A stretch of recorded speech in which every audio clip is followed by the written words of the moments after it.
More to Marketing.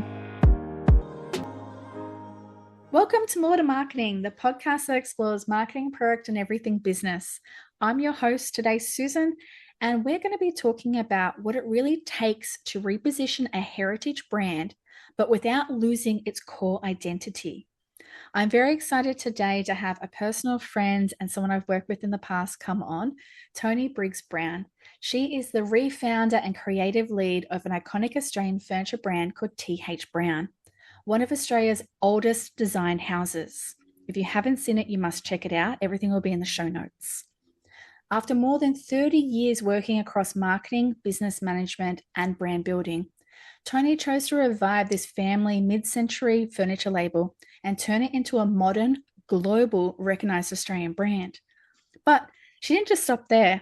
Toni is also well known for mentoring and coaching women in small and medium businesses and bringing about fantastic strategies and redefining their offers and brand building too. So not only does she have experience in where she's worked, but she's helped many others too. And specifically, rebuilding a legacy brand to find that real sweet spot between creativity and commercial reality. And she's learnt many, many lessons that she'll share today.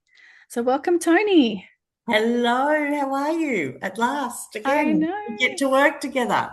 I am so excited about this. I have experienced your amazingness, and I can't wait to share this with everyone. But how about you tell everyone a bit about yourself and your journey first before we get into our topic for today? Oh, okay. So I am what I think someone once told me, I'm a country girl with street smarts. And so I grew up in country New South Wales and started from the bottom up and had many opportunities to work with many brands over the years and with amazing mentors. So have worked with newspapers and media and agencies through to family-owned brands that have had management buyouts through to multinationals like Estee Lauder Group of companies and Gray's Online and LG and the list goes on. So very much come from a non-traditional marketing background, more an entrepreneurial, visionary marketing background. And I love that because that means you bring all different flavors and all different thoughts to all these brands as you go and be able to help them really see visions. Yes. Yeah. And I very much, I remember years ago applying for jobs and before I got the job at Lauder and literally couldn't even get an interview. Couldn't get an interview because I didn't tick the boxes like, okay, let's make sure that they've got their master's, their degree. And I don't have a degree. I don't have a master's. I have a TAFE diploma and street smarts and grassroots. And the only reason I got the job at Lauder was I was interviewed directly with Jane Lauder, and I was the only GM in the world that was ever appointed that didn't have a MBA. And I was thinking I didn't even have a degree, but it was purely because they were looking for someone who would think differently and see things differently. So it is my superpower and my kryptonite. I think it's an absolute superpower because I've seen you in action, but also it shows that experience matters when it comes to marketing and brand building because you've got to get in there to see results, to pivot, to make iterations, whatever it looks like as well, and to know when things need to move. Yeah. I think when you come from a non-traditional marketing background, you aren't scared to look at things and do things a little bit differently. And if I could give you an example, I remember I was working for Estee Lauder Group of companies and brand GM of Origins, and there was a whole misconception between what the brand thought we were known for, but what our sales were telling us, how our salespeople were talking about us. But we didn't have budget to do facials because I think in David Jones at Myer, they still do that where you can book the facial rooms. So we did the first ever on counter mini facials. First time in Australia ever done, and everyone said you can't do it, that can't be done, and now that's been implemented with brands all over. But we pushed that, and I think I was able to do that because I didn't come from a traditional where, but these are the lanes you need to stay within. I'm going, no, we've got a problem to solve. Let's look at what all the data's telling us. Let's listen to what our customers telling us. Let's listen to the brands and the sales staff are telling us on the ground, and then let's come up with a solution. And that was for us, everyone fought me on it, from the managing director at Lauder Australia through to even had conversations with Jane. And it was just like, no, just let me, if we just do it in, Maya Elizabeth Street. I think so David Jones, Elizabeth, no, it was Maya City Store. Let's just test it in the Maya. Like, no one can know we're doing it. But let's just see this. Like a huge company like that, they didn't do many test and sees. It was always big rollout. So I think I taught them a little bit, but also it reassured me that, wow, it was one of those moments when, the imposter syndrome sunk away, and I went, I do belong here, and I do know what I'm talking about, and trust your gut. I think that is so important. And I think that comes down to what we're here to talk about today, is that reinvention. So can you take us back to that moment that you decided that it was time to revive TH Brown and become its refounder? What was that tipping edge for you that put you from idea into action for this particular brand? Okay, so there was 2 yeses. The first yes came because I was in the market with my ex, because we were renovating our house and we were in the market and we were looking for stools. And so we realised that my father-in-law's designs were collected and everyone wanted them, and it was that moment of bringing the right people together, Simon and I, in regards to, I think there's an opportunity for this, but we did it in a really soft way. We did it under the radar. We wanted to test it before going all out, and everyone's telling us they want this, but will people actually buy this? So that was our first yes. That was my first yes, seeing that pieces of Australian history and the designs that were wanted all over the world, and people, they weren't being made anymore. Was there an opportunity to relaunch these designs from a back catalogue? And no one was really doing anything like that in Australia. They were doing it internationally. So that was number one. And then the second yes was the big step up. That was a couple of years ago, where Simon wanted to retire, and I went, okay, so now's the time. We've tested and we know that there's a place for this. We know that these pieces deserve to be seen, deserve to be owned, deserve to be celebrated, and people are wanting to have them in their homes. So we've proven that. Now at 55 years of age, do I sell my family house and buy Simon out and go, yes, I'm all in? So that was where I think I was standing there and my hand was on a Danish bar stool, and all of our pieces are very tactile. And I literally was just rubbing my hand up and down the back of the stool. And it was so tactile and so physical a moment. And I just went, I cannot not keep these pieces alive. I cannot not keep bringing these beautiful Australian designs back into production. There is no other choice. I have to do this. So at 55 went, okay, I'm all on black. I'm all in. And I just went, yes, we're going to take this brand take it back to where it was and further. Amazing. And I love that final yes for you was actually touching one of the pieces and just connecting with it and making that decision going, is this the right easiest choice at that point would have been to close it down, or maybe offer it to our manufacturing partner and just moving on with my life to another adventure. That was the easier, that was the safe, that was the road most would have travelled. But it was tactile, as you said. Like it was. I literally was standing in the warehouse. Jackson, my son, had just boxed some stock that was being or had been ordered, and I was just looking at this piece and touching it, going, "What am I going to do here?" Like what? Looking around at everything, and it was just like there is no other option. I love that because that was one, you already knew in your head from the data and research that Yeah, this could work.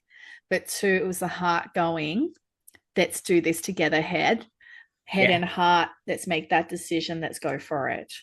Yeah, and I think lately I've been remembering lots of decisions I've made for other businesses where I have had the data, but then saw the vision and then had the gut Mhm. and that emotive. And I've thought every time I've done that for every business, something pretty amazing has happened. It doesn't necessarily mean it's been a huge success, but it's been something like I can name things like something I did during the Sydney Olympics at the there was all the super yachts were coming in to Pyrmont Bay there. And we sat down with Sydney Water Authority and a major caterer, and we set up a restaurant and a shops and everything for all the super yachts to come in and set up this whole super yacht space. And it was just like one of those moments where it's like, if we bring this person and this person, I think this is possible. Hold on, we've got 8 weeks to the Olympics. Yeah, we can do this. So I think after I've made the decision about TH Brown and moving forward and knowing it was right, I needed to reassure myself, especially when things are a little bit tough and things haven't gone to plan, or I have made a decision and then I've gone, no, that's no dead end pivot, that I've had to step back and remember those moments where I have made those decisions based on exactly the same things and gone, yeah, yes, I backed myself. I've got this. Yep. No, I love that. And I think there's a lot here we can unpack. So Yeah. what have you learnt about balancing the heritage of a 100-plus-year-old family brand with the realities of building something that is modern and commercially successful for today's business? Look, the foundations of everything that I do is that what TH Brown was known for. So TH was a craftsman himself. TH's sons, who took over the business in the 60s through till the 80s, they were marketers and they were salespeople then, but that was Napier. But Peter was very much the craftsman and quality craftsman. They brought in 10-year warranties. Like there's certain things that are non-negotiable when it comes to the brand.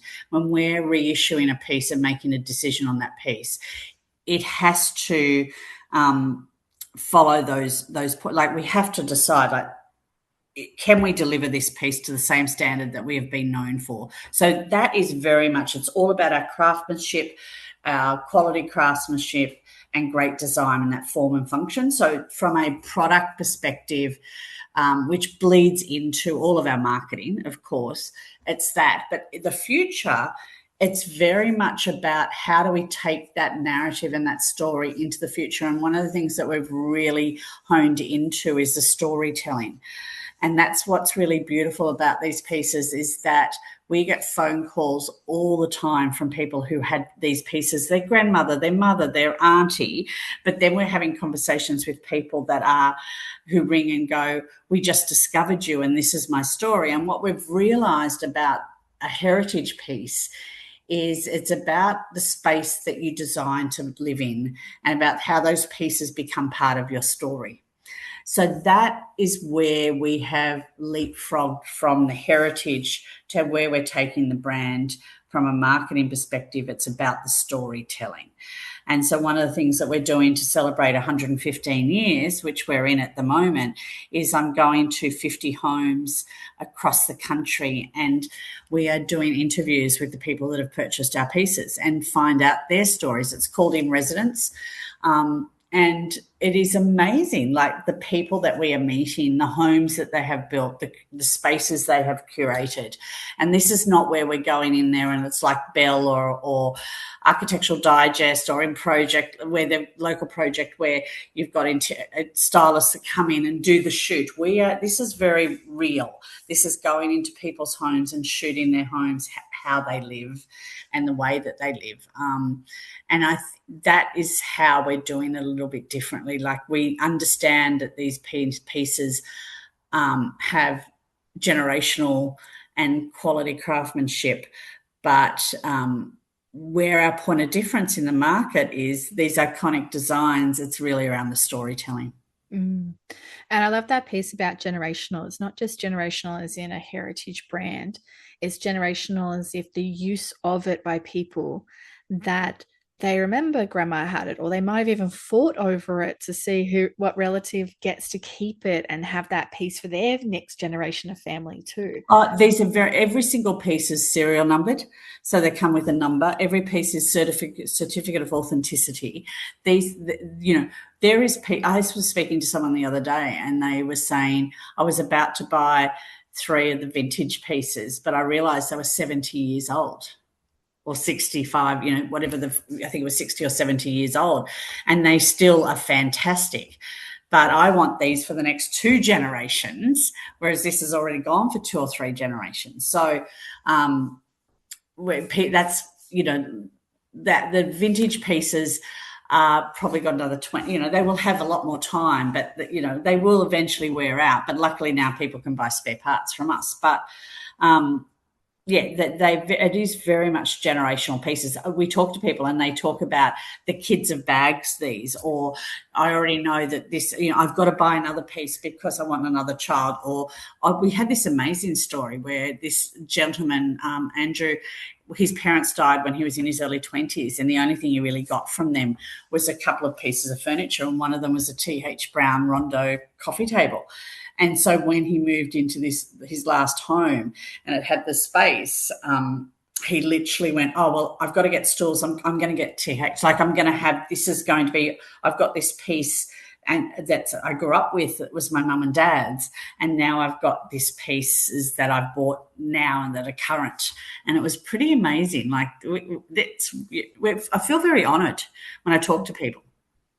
I think that's absolutely gorgeous that you're doing the In Residence series as well, because so many times people can see those beautiful, flashy Vogue type shoots where everything is in perfection, but that isn't reality.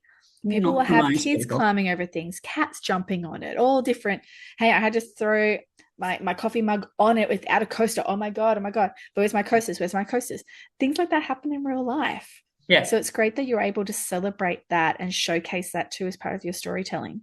I think also showing people, people can sometimes think, oh, this is a mid-century modern design, so it fits in this box. And we are showing these pieces in so many different homes, in different aesthetics, different philosophies around design, and how they've curated those spaces. And that's everything from an architect that designed a space because of a view in a 1-bedroom apartment in Wallara, through to someone that has still got a California bungalow, and then they did a modern extension, and then they've added the Danish stool. So you've got your more Californian bungalow type furniture that they've got their great grandfather's lounge that they've recovered still, and then they've got a mid-century stool in that space.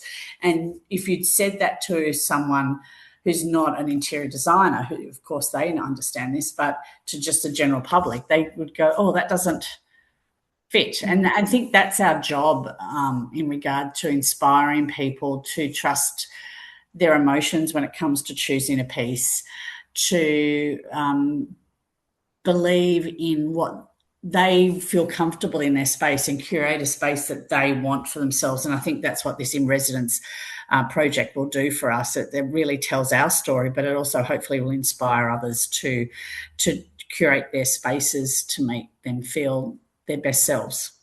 I love that. And I think this leads on to my next question. You've worked with many different brands, done all different types of marketing for quite a while. You've got so much experience. what have you done differently with TH Brown compared to those other brands that you've worked on?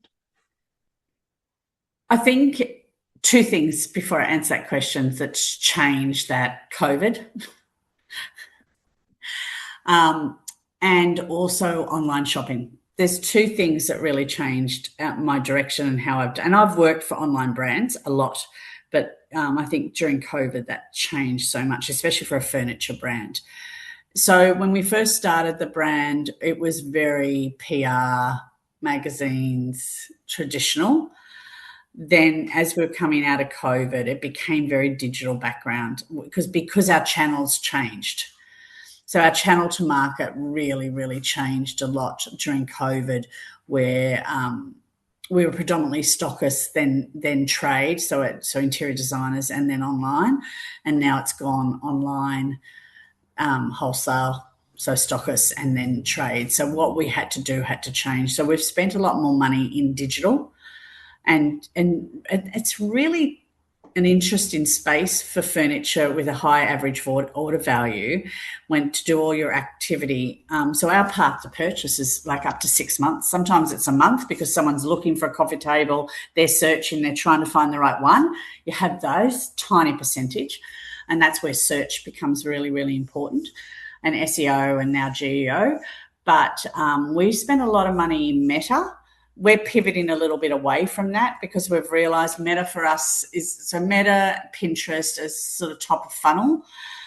We're stepping back into PR and collaborations, and then we are stepping really strongly into SEO, GEO, and search advertising.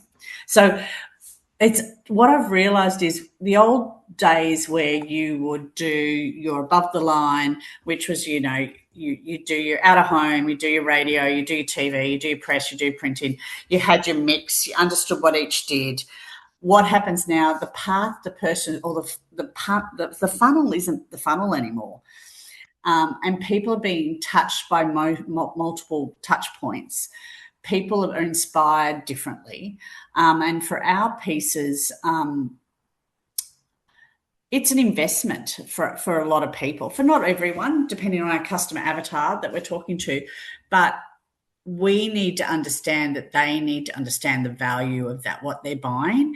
And even though we're 115 years old, we need to recognise that not everyone has even heard of TH Brown. So we have to tell them the story succinctly so they understand what they're buying and what the value is and the value proposition and what the benefit for them may be. And so a lot of it at the moment is testing and pivoting and being really nimble. I think the key thing there is you're always iterating depending on how your results are going and how people are digesting your content and interacting with it. Because like you said, you parked PR because of COVID. Now you've worked on other strategies, they've worked. Now it's about building up and going, okay, now it's back to PR. They can help us. That's another opportunity that might be able to open up some new doors for us again. Now it's the right time. Yeah. And I think that's key for everyone to understand, that building a brand isn't just do the one thing over and over again and never change. It's about, you might have to park things, move things, adjust things, try things differently. Like you say, you keep test and see. What works to actually help that storytelling, and where are they along that customer pathway too? Yeah. And I think the challenge for me, where I've probably made mistakes, and as I've said to all my interns or new marketing graduates or anyone I work with, if you don't make mistakes, you're not pushing yourself outside your comfort zone. And if you're not pushing yourself outside your comfort zone, you're not going to grow. So even though those mistakes have hurt financially and in other ways, I see them as positives. I choose to see them as positives because I've realised, I think I wait, because our path to purchase so long, sometimes I've stayed in a specific marketing strategy for too long, even though all the data points were screaming, this isn't working. So our issue with digital is the top data points don't actually give us the information. It's the secondary, and our secondary data points always scream, this is a really good campaign, but it doesn't necessarily show the conversion, because with those data points, especially with Meta, because our path to purchase is so long, it's outside that 14-day or 21-day window. So that's been a real learning curve for me in regards to, learning, gaining, like all the time I'm trying to learn, and I keep learning and to be informed. Like right now I'm deep dive into GEO and search, and I've always understood that, but I've always had other people, especially SEO and search, I've always had other people who took care of it. Now I want to lift the bonnet and go in there and fiddle with the tools and understand it, because, everything's on black. Well, yeah. Everything of mine's on black. Like I can't, I'm not going to hire someone to take care of that and just know it's done. I am one of those founders, refounders, founders, CEOs, marketing people, heads, whatever you want to call me. I'll be all of it, plus toilet cleaner, that I am going to challenge anyone that I employ, and not in a really nice way. And I am going to ask them to do things that they don't necessarily agree to, because it's my livelihood on the line. It's my home or non-home. It's everything. So I want to listen. I want to hear everyone's ideas. I'm always exploring. I have a chat called Board of Besties, and I literally will be up at 3:00 in the morning having a brainstorm with Bob, which is all of my brilliant girlfriends' brilliance that they gave me on a weekend strategy for TH Brown. Like we fed into it, where I'm actually asking these questions. I go, hey, I've got an idea, and I'll be back and forth with Bob, and then I'll take that idea and then I'll go, oh, and I'll let it sit with me, and then I'll go and speak to friends and go, hey, I think, and that's where In Residence came from. It was a brainstorming with Bob. Because I knew I needed to take photographs, I knew had an idea of interviewing, like going to people's customers' homes, but nothing fitted. Like it was just really clunky. And now we've built this whole 360 campaign out of In Residence that will take us into the next year. And everything we do links back to that. And I think the key point I take out of this is the connection. Yes. For you as a refounder and having your finger on the pulse, you are able to see the connections between all the different brand activities that you are doing and how they're impacting, and understanding data down to secondary level to then move when needed and shift when needed, or question when needed. I think that is very powerful. And that's probably one of the many lessons that you've learned in this rebuilding of a legacy brand. But are there any other lessons that you have learned about resilience and decision-making by being this refounder? Oh, so many. What's your top two, if you can share? You've got hours. If someone had said to me I'd get most of my learning in my 50s, around my career, I would have went, really? Like I've had some amazing mentors. I've worked with some amazing companies. Really? No, that gave me foundations to do exactly what I'm doing today. I am learning from a marketing perspective, like from a business perspective, it's like huge. But from a marketing perspective, it is that there's no one answer. The biggest learning I've come out of this is there is no one answer.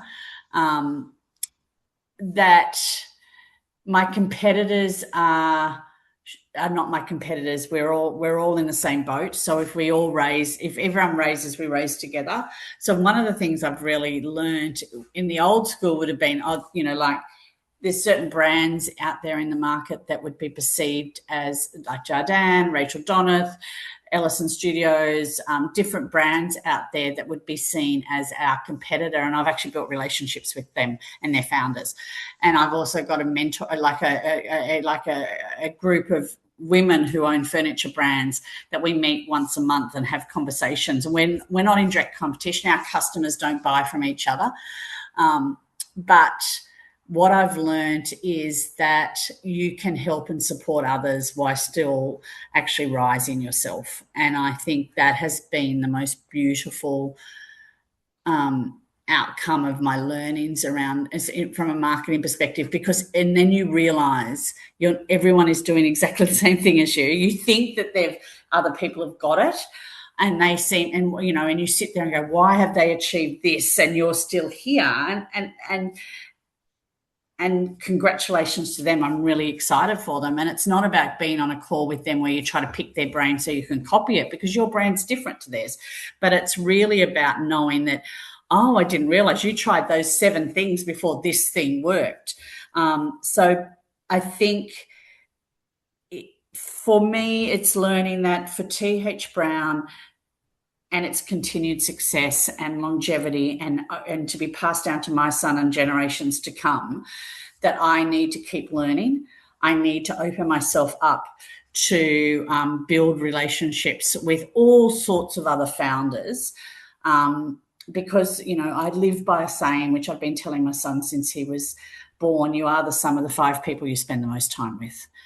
And so I just choose on any given day to spend time with amazing people that I can help and they can help me, and that I can learn from and they can learn from me.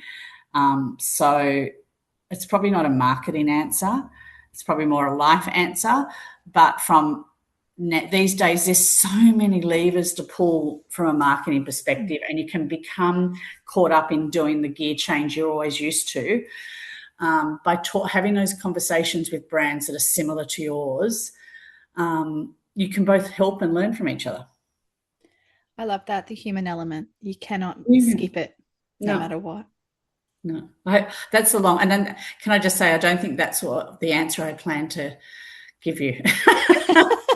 If you'd asked that question, I don't think that was anything to do with it. So that's my ADHD brain going off on a tangent. But I think that's exactly how I'm feeling right now. And that's where I'm sitting right now in reference to, with all of this AI and all of this which I use and all of this data points and all that's happening on a global scale, it's that human relationships and having those human relationships within an industry that you're in. Because me talking to a fashion brand, this we can learn from each other and inspire each other, but different problems. Exactly. And I think I'm gonna test you out on this one. Oh, gosh. Who knows if it's going to be the answer you had originally planned or if you've changed it. Yes. I ask everybody this, and you can cheat if you want. Yeah. But what brand, any brand in the world, best represents you and why?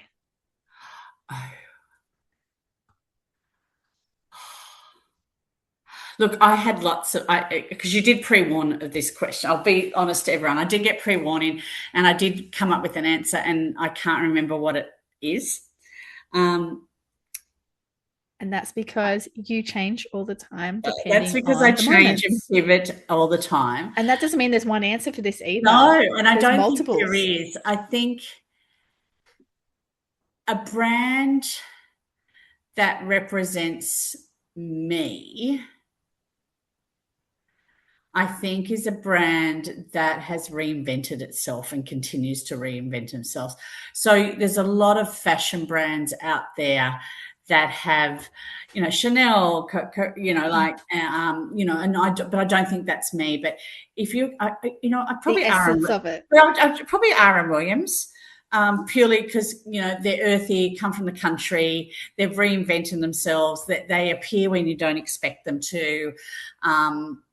You think they're out. They think that you think they were out and gone, and then all of a sudden they're back. They can be a little bit daggy, but then all of a sudden they can be in high fashion. A celebrity can be wearing them, and so can a farmer, and be in the same boots that he's been wearing for the last 100 years. So I think probably, which had never entered my head, but if I wanted to pick a brand that absolutely inspires me, it's actually an artist called CJ Hendry. Look her up. She's an Australian from Brisbane, based out of New York. She does amazing hand drawings, but then she's taking it to her artistic, my interpretation, CJ, apologies if I get this wrong, is that she takes to an experiential level. So she's just about to go into Sydney and do her flower market pop-up. So, but go and check her out. Her story is amazing.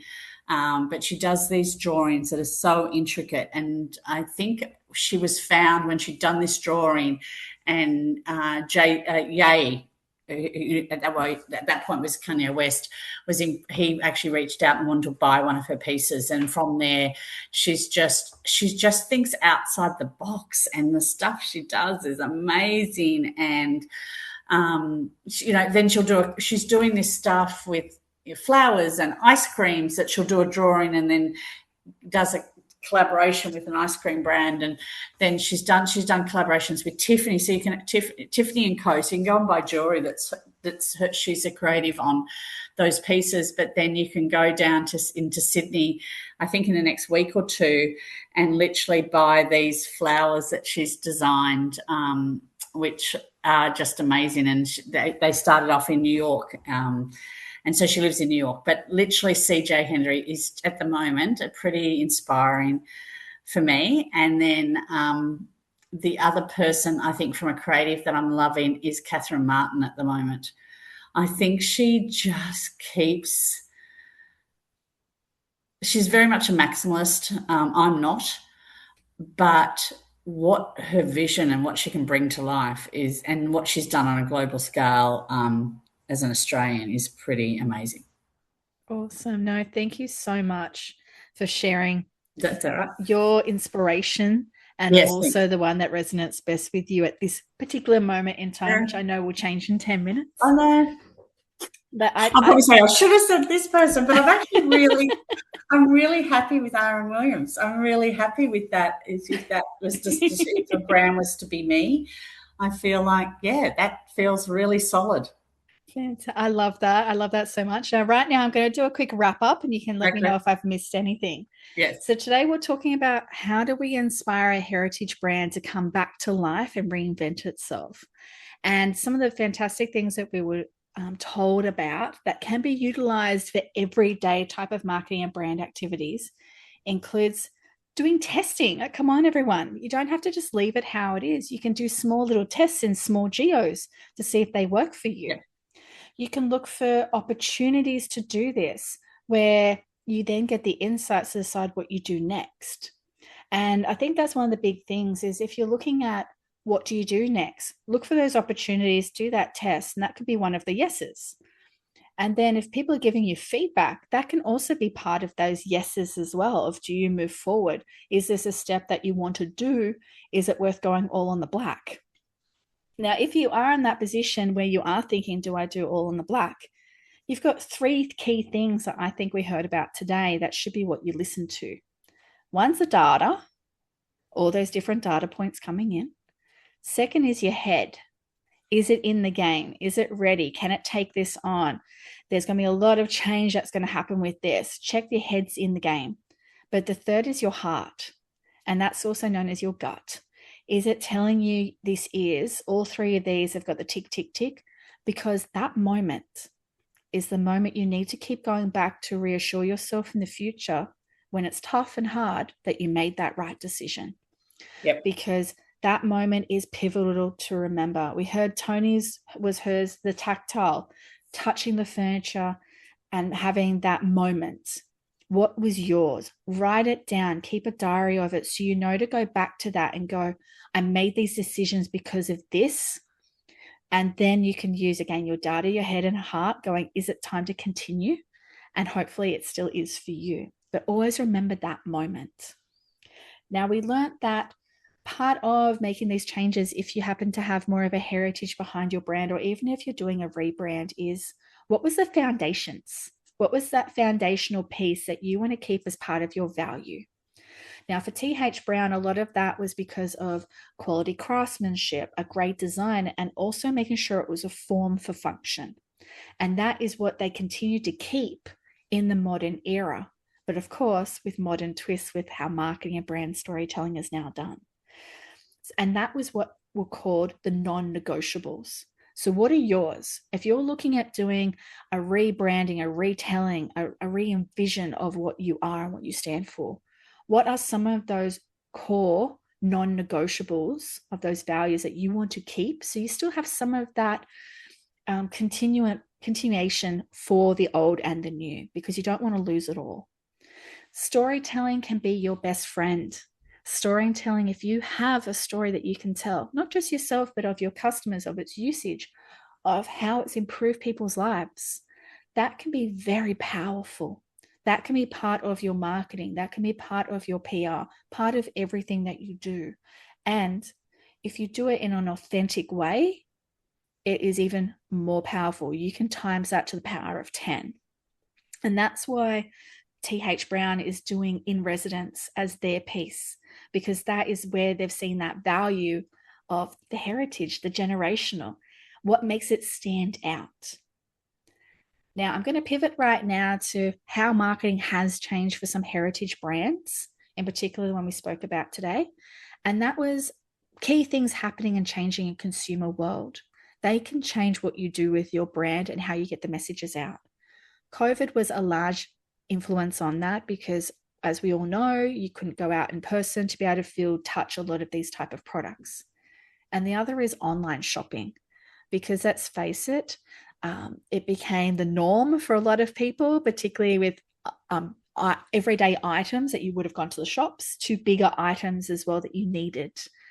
So that big shift meant that the attention of your big marketing mix was going to change too. And some of it's been for the good. So for example, you might not have to rely so heavily on PR. You were able to shift and put it into maybe more meta. You might have decided to change your channels of distribution from direct to wholesale to whatever it might have looked like there too. And that's not a bad thing. Change can be good. So look at the changes again, go back to that test and see where you can do that and see what works best with what your brand is, that vision, and how you want it to be sitting in the marketplace itself. I also loved Toni talking about the path to purchase. It is important to understand all those steps and where your consumer is. If you are more of a high-end brand, and TH Brown is one of those where it's not an everyday purchase, it is something that you, and for many people, will aspire to own this because it is a generational piece. They are serial tagged. They are certificate of authenticity. That's not going to be a 5-second purchase. You're going to want to make sure it fits your lifestyle, fits this place, fits your vision for what you're doing in your house, because you want to love and live and breathe this within your home. It's part of you. You need to understand that path to purchase. It isn't 5 minutes. And this is where the data may lead you wrong if you don't understand path to purchase. You need to understand where all these different data points help you to understand that it might take most people 6 months to make that decision, or there might be different cohorts. So it's very important to understand that. Collaboration can help this too when you're working with third parties. SEO, GEO, search, all of those are magic too. Of course, your traditional metas, but I also say your email traffic. Check out what's happening with your email when people are opening, then when they're purchasing. You may be able to do something there with segmentation that could be magical and also inspirational. People are inspired differently. I love this phrase from Toni. Values, beliefs, all of those change. So definitely make sure that you understand that data and path to purchase, because everyday people are inspired differently. Learning should always be something we do. I do this all the time. That's why I do this podcast. I've learned so much from Toni today, and I've learned so much from her in the past too. There's always more to learn. And I call them golden nuggets, because if you're not learning, you're not growing. And I love that Toni and I are so aligned on that, because she's absolutely gorgeous. You have to follow her and know her. She's beautiful. And I also love one of her other phrases, which is, you are the sum of the 5 people you spend the most of your time with too, because I think that is key. They help inspire you and bring you up if they're the right people. So as part of this journey of building your brand, have those people around you, build that group. Yes, they can be your competitors, because I do agree with Toni. You talk to people in similar and the same industry, you can help each other, build each other up, and help the industry. You're not necessarily trying to poach each other's customers, but you can learn what has worked, what hasn't worked, what changes are happening, what you might be able to do together at an expo or a showcase. or maybe you might have pieces that could collaborate with each other on a room. There's so many different ways that you can then grow and build each other up together and all benefit. Because let's just face it, we're all in this. We are all humans, and we should be building relationships because that is how things grow. So look at mentors, look at AI to chat to, build your own agent that you can talk to at 3 a.m. at night called Bob, and put all that data in there to help you and bounce ideas. And then if you've got that group of special people that you can add to that, that is just pure magic. Now, Toni, I have spoken a lot, but tell me, have I missed any key elements that you would love to share? I just did blown away. Are you sure I said all those things? Oh, wow, look. I have my notes written up, everyone. Oh, gosh, wow. I'm glad that you added EDM into that, because that's a big part of our mix. So thank you for adding that little bit that I'd missed out. No, I think the only thing I would say is life's too short, so do what you enjoy doing. Like, when things are hard, and if you are a founder, when things are really hard and tough, if you're not passionate about what you're doing and loving it, then it makes it really hard to keep going. And it also means the win. And the other thing I would say is celebrate the wins. We get so, as a marketing person, quite often the hours of the budgets that get cut first. And so sometimes we forget to get those small. So I don't remember, I'm not sure if you remember, I have a happy dance that I do when things go really well, and I have no qualms in doing it in a room full of people, in a boardroom even, where if we've got a big prize, we're working on a project at the moment, which is like, everyone said you can't do it, and I'm going, yes, we're going to do this. Like, we're going to do these collaborations, and I'm going to do it, and it's never been done before. And literally, I get an email back to say, oh, that sounds interesting, let's have a chat. I celebrate that. Like, I will get up and I will do my happy dance and I will celebrate those wins, because if we just wait to celebrate the big wins, I think we can run out of fuel. So I will say, and also it means that when we have made a decision and it's not the right decision, it's okay, because you've balanced that. The balance is there because you've been celebrating all these little wins along the way. So when something that doesn't quite work, you go, of course something didn't work. It's not always going to be perfect. And then you pivot back. So, I just would say those couple of things. Fantastic. And I'd love you to tell everyone how people can follow you. They can follow me personally, or I'm going to start with TH Brown Australia on Instagram, Facebook. We're just about to launch our YouTube and TikTok with our In Residence program, so that's coming through soon. So just search TH Brown.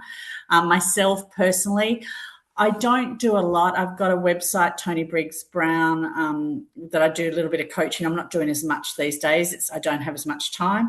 And my LinkedIn profile, so Toni Briggs-Brown. So, and if you can't find me, Toni Briggs-Brown, you will find me, Google search Toni Briggs as well. So, but pretty easy to find, and always happy to for people to reach out and have a conversation as well. If I've got time, I will always be open to supporting and helping others. Fantastic. Thank you so much, Toni, for your time today. I have immensely enjoyed this. I'll make sure all of those details are put into the show notes for anyone that wants to just quickly click those. But again, for everyone else, don't forget to add more to marketing to your playlist so you don't miss out on more future fabulous guests like Toni today. Thank you so much. Thank you. More to marketing.